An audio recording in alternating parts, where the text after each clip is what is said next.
The Earth is a giant ecological system. Sunlight streams in to provide energy for life.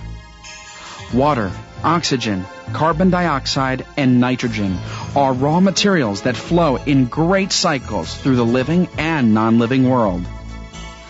As long as the sun shines, energy for life is renewed. But the raw materials used by living things to survive must be recycled and used over and over again. More than 2/3 of the Earth's surface is covered with water, but only a very small part of it can be used by living things. The Earth's water is recycled in a process called the hydrologic cycle. Water from lakes, rivers, and oceans evaporates and enters the air in the form of water vapor. As air close to the ground rises, it cools, and the water vapor condenses back into liquid water.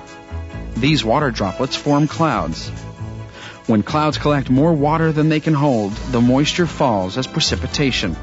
Much of the precipitation collects in lakes, rivers, and oceans, and the entire process is repeated continuously.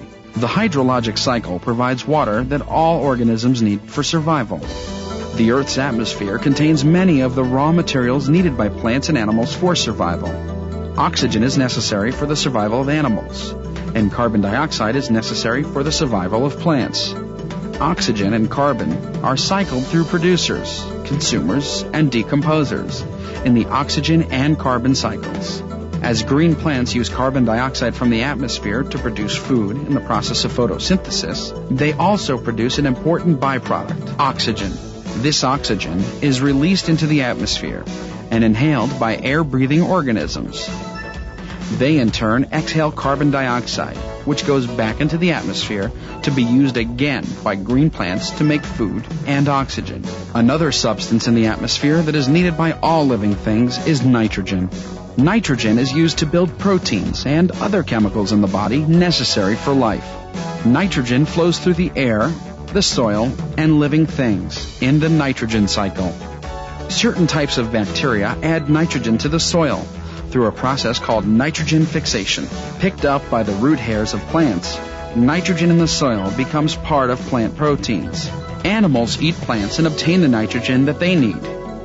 These animals are either eaten by other animals and pass along the nitrogen, or they eventually die.